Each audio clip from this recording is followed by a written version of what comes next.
Right. So, we're here. Episode 2 of the Inner Demons Riders Club podcast. I can't believe how well the first one went. It was good, wasn't it? It's good. So I'm here, Wolf, and I'm here with Stu today. So let's start with your nickname's Redneck. Mm-hmm. So, why Redneck? How did you get? Who came up with it? I can't remember specifically. I've had loads of different nicknames over the years. So when I was a kid, my dad used to call me Boogie. Boogie? Yeah, because apparently I used to dance. Fair play. And if you're around Jack's long enough, you'll see that. And then when I started gas work, I got the name Disco. Because of Disco Stu from The Simpsons. Disco. And there's people out there that still only know me as Disco. They don't know my real name. Really? Yeah. That's brilliant. But then there's another, I had Country. There's a little Asian fella on this job that I was on. And he used to talk like a proper Londoner. He's, you like Country? That was what I saved down his phone. And then, yeah, Redneck came up. I think we were doing something in the stores and we had to build something to make something. And I came up with the most redneck way of doing it. And my boss came out and he said, that is Redneck. And there was someone there and that nickname just stuck. And it's kind of, yeah, I just use it for everything. It's quite fitting though. Yeah, I did think that because I thought it was obviously made from the club because I seem to think the first week or so when I met you, you were fixing something with like a bit of duct tape or something else, and it was like somebody said, "Yeah, it's Redneck by name." Yeah. So Redneck yeah, I think it was Jack that said that. No, Redneck. The other one is right. How long have you been riding? Depends in what fashion. So when I was younger, we had a guy who lived opposite us, and he used to let us out on his quad bike every now and again. And it was a big farm quad. We used to love going around on that. Then when I moved up to Norfolk, I lived on a chicken farm, and then the farmer there had a couple of quad bikes. So he used to let me go hacking around the fields and all that. I used to do bits from here and there. And he used to phone us up and say, "Oh, do you want to go and do this for me?" I'm like, "Yeah, let me take quad then." So that was it. I was hacking around the farm on the quad doing some daft shit. Yeah. But then, how old were you when this was on? I was like 14 when they let me out on the quad, out on the New Forest, and then up Norfolk was about 10 years back. Yeah. Were you always into bikes, or was it just like an engine of just being able to do anything? I liked them. Mum will probably slap me when she hears this. Because my cousins were into it. Mark and Paul, they had 1000 Shadow and a Fat Boy. Yeah. Always wanted to go on them. My mum was like, "You're not going on them." And she would stop us from going on. And she said to me, "Stu, you'll never get in a bike because you'll kill yourself." And maybe she knows me better than I do, but that got ingrained in my head, so I never got into bikes. But yeah, Mitch got me into bikes a year and a half ago. So into the road bikes and riding on the road. And... started off on a 50 ped. Peugeot Speed Fight. Yeah. So yeah, just about riding roads. Yeah, just about. And then the quad bike came up, so I sold the ped and got another road quad. Actually had that when we started the Demons. And then last August time, I got my first 125. Got bored of that real fucking quick. And then obviously January I've done my DAS and I got the one I'm on now. Yeah, which is a CB500. CB500. What year is that one? 97. 97. Old bit. Yeah. Still got it though, innit? Oh yeah. Yeah. The thing is, the older bikes, they're all bomb-proof anyway nowadays. Yeah. They're made 10 times better than what the new ones are. They need to be. Ask Abby, I've got bad track history with engines. Cars in particular, but yeah. What, bad track as in blowing them up? Or there's just stuff going wrong on them. I had gas got on a Volvo. How easy is that to do? It's not, is it? Little tanks anyway. Yeah. Fair play. That's some going to blow a head gasket on the Volvo. Yeah. Fair enough. So what's your favourite bike that you've owned? Well, the CB500. First big bike. First big bike. Yeah. The Sinus, I had a little Sinus Terrain as the first 125. That was cool. Adventure bike, boxes, crash bars, which I did need on a couple of occasions, but the CB500 is a beast. I remember that one, that Sinus. It was like a little utility vehicle. It had like lights everywhere. Yeah, the little running lights down low, and then when we did the carnival, it was lit up like a Oh, fucking highway patrol van, wasn't it? It's when you're talking about you were going to put the compressor on the back and you're going to put the welder on Oh, the mate, side. if the engine was more powerful, I would have done. I did think that. Like, Yeah. the engine's not big enough for that one, but No. that's brilliant. Dream bike then. Going forward, you'd win the lottery tomorrow. You could go and get any bike. What would be? I ain't into sports Dream bikes, bike. not really. I like them, but riding style, it's not really my style. So Yeah, I've ridden Jack's Rebel, 1100 Rebel. yeah, So that's the style I feel most comfortable on. At the minute, I'd say I'd go and buy a Rebel now. yeah. Just because I feel confident on that, and that thing fucking rips. You were saying that the other day. Yeah. You say it's so much nicer. Yeah. Yeah. So, So it'd be the kind something that style. Cruiser style. But mate, if I Yeah. won the lottery, I'd probably go out and buy 5 or 6, figure which one I like the most, and then flog the rest. Yeah, I'd just keep them all. Yeah. Just ride that one today, that one tomorrow. Yeah. Yeah, But it'd be cruiser style, That's yeah. a hard question as well because It there's is. so many. And I ain't experienced that. I haven't ridden that many. Yeah. So my baseline is the Rebel. Hmm. I love it. So Fair enough. Fair enough. Right. So that's basically about your history and your riding and everything else. So if we get on to the demons, so because you founded the demons Mhm. along with Mitch. So I know we've been through all this before. We've had bad conversations about this before, but like just for the instance of this, in a compact conversation, what made you start the demons? Mitch. It was Mitch. So He went. Mitch. Well, I had a wobble with my mental health, so I thought at the beginning of last year. I had a bit of a meltdown, found out it was someone else. But then Mitch had his wobble and it was far worse than mine. When he's on, he'll probably tell you more. But essentially, it ended up with him on the verge of ending it. So, to try and stabilise his mind, we thought we needed something to put his mind into. Right. So, we were stood outside my house one day and I said, what about a bike club? Because he's got me into bikes. I thought, fuck it, that sounds brilliant. Jack next door was out as well. And we said, yeah, why not? So we got thinking, came up with some names, and again, Mitch came up with some really, really flappy names. It was like Make a Difference MC, stuff like that. I was like, come on, dude. Came up with Inner Demons, and yeah, April 20th was when we did the logo and everything. But like I said, the main bit was trying to give him something to focus on. Yeah.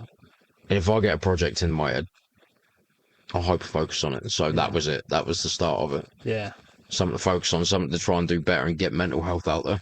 Yeah. Because there's mental health things, but nothing linked to bikes on the island. Yeah. I don't.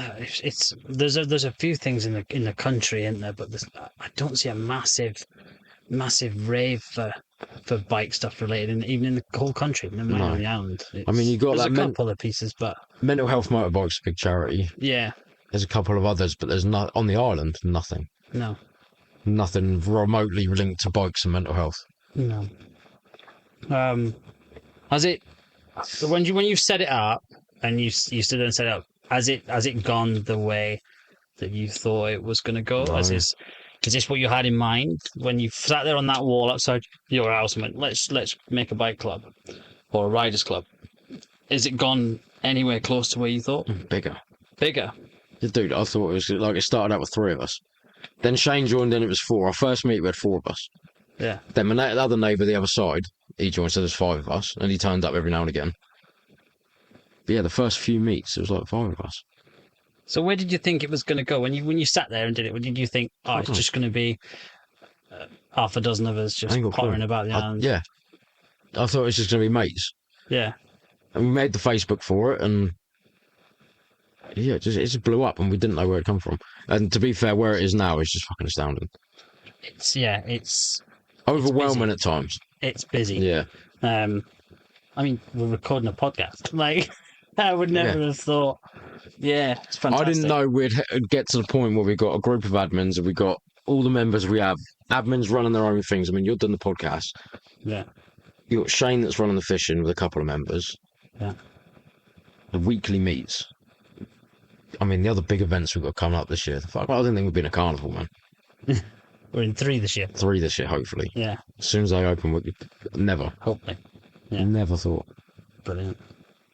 It was brilliant. So, before you set up the demons, then did you suffer from mental health yourself that you knew of? See, this is a tricky question because when I was in Norfolk, I had a wobble, Right. and I got put on antidepressants for a bit. Okay. So I thought the doctors, you go to the GPs, and it's instantly, oh, you're depressed, and they put you on these pills. I think I took them for a week, and it made me worse. So I threw them out. Never went back to the doctors. And over the years, I've always had wobbles here and there, and I've had what I used to call crash weeks. Yeah. So I used to have a whole week where I'd take a week off work. I'd basically stay in bed and do fuck all. Right. Then last year when I had my wobble, I went to the doctors. Again, GP wanted to put me on that, so I went to the community mental health team. Talking to the nurse there, Sarah, and she ran me through some questionnaires. After we chatted, she goes, I've got a questionnaire I want you to do. I'm like, all right, cool. So she asked me all these questions. She goes, you're not depressed. I'm like, okay, what? She goes, you're not depressed. She goes, this test I've just done is for autism. And if you score 4 out of 10, we put you in for an assessment. Yeah. And she turned the screen out. She goes, you're 10 out of 10. Every question. And like I said, I've told my mum, she didn't really accept it. But the more I look into it and the more you look at the symptoms, it all adds up. So I don't think I've actually ever suffered with mental health as such. You just had the odd little wobble in there. Yeah, but I think that's linked to other things. I don't think I've actually, nothing that I would actually put down. So when I hear some people's stories, at the minute I still can't relate, which is a difficult part for me. Yeah. But that's what the members do. Like, someone put up in the group the other day and all the other members jumped on, and for me that's, again, something I didn't know would have all that support, people to lean on where I'm blank on it. Yeah. See, I struggle with that because, like, even though, like I said, I've had wobbles here and there, but never really truly suffered deep down. So yeah, when somebody does come on with a chat and there's talking about the mental health side and they're really struggling, I struggle, like you said, to find that little bit of experience in the back of my head to go, oh, I know where you're coming from. Yeah. Because I've only got to imagine what I've read or what I've learned about, which is, it's harder to find that place you're coming from. Yeah, if you don't talk from experience, or if you've never experienced it, how are you meant to give advice on that? And it's one bit, like, we've both done courses on it. Yeah. It teaches you about it, but it still doesn't give you almost that like emotional connection to help them. And it's one of those situations where you need that emotional connection to be able to get through to somebody. Yeah. Because if not, you just sound like you're reading off a script. And I feel that's where I come from sometimes, because I feel like I'm just reading off of a script when I'm talking to somebody about it, because I'm going, oh yeah, I've read that, and it says you've got to do this and this. That's it, yeah. Instead of going, well, I did this and I did that. But that's what I said. You see other members like Niall perking up, and that do talk some sense. Oh, yeah. Some of the stuff he's coming out with, you're thinking, that's not just giving guidance, that's from the heart, that's from experience. So it's good to have that. We get that in quite a few of the members, I think. Some of them have their own little kind of niche areas that they're good at. And you see them pipe up in different conversations, and you're like, yeah, it's good to see. It is definitely good to see. So, do you think... So we've gone through some coping mechanisms there anyway, but do you think being in the demons has helped that with any mental health stuff? I know you say you don't really have the mental health side. No, but in general, I'm not gonna lie, it's helped. And some days I think, why the fucking hell do I bother? Why did I ever, whatever possessed me to start this? Yeah. Because it's helped, because like I said, I hyper-focus. If I got a project to work on, it's 110%. Yeah. I started a group for my meter fitters, what I do for work, and that reached peaks where we had surveys that I ran in government meetings to do with the energy sector. So like if I go in, it's 110%. So yeah, it's given me something to focus on. Yeah. It's taught me a lot more about humanity, I think. People in general, because I've never had friends. Never. One friend circle, one hand, and half the fingers are down. Yeah. So coming into this, like I said, it's helped learn. Sometimes I'm overwhelmed, and I just think, you know what, I need to fucking keep quiet for a bit. There's so much going on, but yeah, I think it has helped. It's especially with the social side of things and helping people, you get gratification from it, and you don't have to shout about it, but it's sort of it gives you that good feeling inside. So yeah, it's helped. Good. So where do you see the Demons in, say, 10 years' time? From 10 years from now, how it's blown up from now, from the last 12 months, like 10 years' time. Have you got a vision where you'd like it to go? Can't. Yes and no. What it's done in 8 months is mad. What I'd like it to do, nationwide, maybe. But the position we're in, we're kind of on the cusp of motorcycle enthusiast and the real club side of things, and we've got a fine line to tread. Yeah. So there's lots of things I wish you could do, but whether that is going to actually happen is a different story. So I think it's just take it as it comes. Yeah. Yeah. I'd like to see it go national. We're going CIC this year, which will make it a community interest. So we might have, I'm not going to say too much, but spoiler, we might have like a little calf or something coming up. Yeah. Like a base. So if we can start over That'd here, be cool. be cool if it could spread. But again, dreams galore. But the reality, I don't know yet. Yeah. It's a tough one, isn't it? It is a tough one because, like, the whole emblem and everything is based around the Isle of Wight. Yeah. So it's a tough one, isn't it? Like, it would be meant to go national, and in 10 years' time, say, for it to be in a Demons all over the country doing mental health stuff would be fantastic. Like the motorbike mental health, like that. But even if it goes national, that Isle of Wight is where it started. Yeah. That will always stay in the logo because that is the root of it. Yeah. That'd be cool. It'd be awesome, yeah. That would be cool. Yeah. Sweet. So, yeah, that's basically it for now. What are we at there? So we've flown through it, mate. Have we? Yeah, man. We're only like 20 minutes in. Right, bosh. So we'll get on to the random stuff. So we've done all the serious stuff. So if you are listening and you like all the serious stuff, then I'd just put it down now. Just leave it at that. So I can't get rid of it. We had some like mixed reviews on these last couple of questions since the last one, and I just can't bring myself to take them out. No, because I've had so many positive stuff that said that it's absolutely brilliant from all different kinds of people. Yeah, I just can't take them out. I'm going to give Suzzy a mention. All right. Drone Sub. Yeah. Yeah, I was chatting to her and she said the last two questions she absolutely wet herself with laughter over them. Yeah. Can't take them out. So I've tried to reel them in a little bit, but trying to still keep that thing, because that's who we are. That's who we are as a club. It's just funny banter. It's just random. And I think that question, the one that says, would you rather look like a fish or smell like a fish? I think that's going to be a stable question on every podcast. Yeah. Because I reckon we could get some random answers with that one. So, right. So would you rather look like a fish or smell like a fish? See, in the back of my mind, I got Kian's answer. That dude put effort into that answer, didn't he? He did. He was like, you could see, sat here, you could see he was ready for it. He was waiting. And I said to him, he's like, you could tell he's shuffling in his seat, like, right, I'm ready, let's go. So go on then, what would you do? Probably look like a fish. Look like fish. Yeah. Yeah. Because, well, my philosophy, again, I'm logistics. My brain works logical. So, for example, random. If I'm in Tesco, some fucker's going to smell me from 3 aisles up if I smell like a fish, innit? If I look like a fish, I've got to walk around the corner for him to see it. Yeah, I get you. Yeah, and you can wear something to cover it up. I'd rather look like a fish. Yeah, smelling like a fish ain't good. Yeah, because I've been thinking about this question since the last one. I'm thinking I'm going to keep it in. And I think I'd rather look like a fish. Yeah, it's got to be. Because, like you said, you're going to get people that's not going to be bothered. You could you could be famous with it if you just look like a fish. But if you smell like one, then nobody's going to come near you. You ain't going to be anywhere.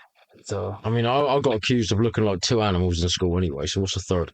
2 animals in school. When I was a kid, I was a buck-toothed, big-eared, bullied kid in school. If you look at the photo, I said to my dear a while back, I said, look, see the photos of me as a teenager. I could see why I was bullied. She was Stuart, don't say that. No, genuinely, I could see why I was bullied. I had flappy ears, so that was Dumbo. So there's the elephant side of it. Yeah. I had buck teeth like Bugs Bunny. It's 2 animals, what's the third? Excellent. So, Right. The personal question. You know what it is, that's why. So, the last question. Right. Would you rather have sex with a goat and no one find out, or not have sex with a goat and everyone thinks you did? It's helped me think about this one quite in depth. This has been the one. Out of that whole list, right? This is the one I've been able to think about. I've come down to one thing. What? You want to come down to one piece? Yeah, I've come down to a conclusion, and that is Right. I would rather not touch a goat, but everyone think I did. Okay. Because I don't give a fuck what people think. I don't care what they think. The truth is what matters, and as long as I know, I ain't stuck one in a goat. I'm happy. I'm not related to the Welsh at all, right? I ain't cousins with the Welsh. I ain't into bestiality like that. No. They can keep their they can keep the sheep. I ain't touching the goats. We'll leave that to the Arabs. They love doing that. I ain't into Fair that. enough. Fair enough. What would you do? Yeah. That's not my question. Doesn't it? Go on. Not my question. I don't know. To be fair, I never thought about it. Actually, You on the spot a little bit. Yeah, it was. It was just spun that one on his head. Could you live with I don't yourself think knowing I'd you'd have stuck to your say- sausage in the back end of I'd the have goat? to say no. I'd have to say no. Just everyone thinks I did. Yeah, I would have to say that. I don't think I could. Yeah, I wouldn't be able to do it. No, if anyone No. comes out, you just laugh at it. Be like, all right, then prove it. Yeah, exactly. That's it. You know, Okay. that's it. Prove it. Yeah. Prove it. And if you think you can prove it, then do one. Yeah. Yeah. So that's your lot. That's your lot of your questions that I've got through, and we're coming up to nearly 25 minutes. That's good. That's a good system. So So thank you very much for coming along. That's all right. Thank you for taking out your evening for half hour, 45 minutes. If it comes across as awkward, I do apologise. I've got the voice for a silent movie and the face for radio.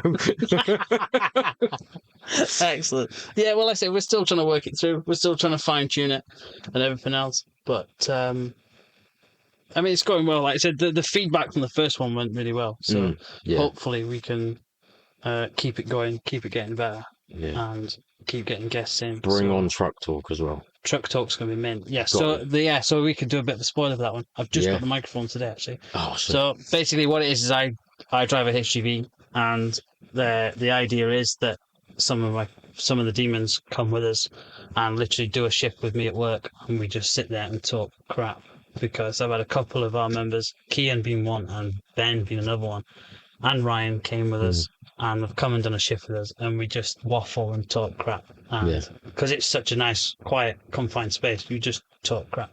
So hopefully coming up would be the segment on the podcast will be a truck talk, which is just us just waffling. There won't be as much structure. It might be just a bit of a binge listen here and there, but it would be fun. It should be fun. I think it'd be good. Bit of road rage in the middle. Bit of what's driving with that road rage? Ain't driving, is it? Bit of road rage, bit of HGV road rage, but yeah, it should be good. So that's coming up soon. Hopefully, we'll hopefully do one this week. Yeah. So yeah, it'll be good. I've got the microphones. Come today, so we can take them portable, do a recording this week hopefully, and see how it. It might take me a week to edit it with the amount of waffling we're going to do. But yeah, it'd be good. So, like I say, we've had a lot of feedback for this one, for the first podcast, and it all come back pretty good. So, if there is any more feedback to come, constructive criticism is always welcome to try and make it better. Yeah. So hopefully we can. And until then, ride safe and enjoy the summer that's coming up. Hopefully. It's gonna be good. Sweet. Thank you very much.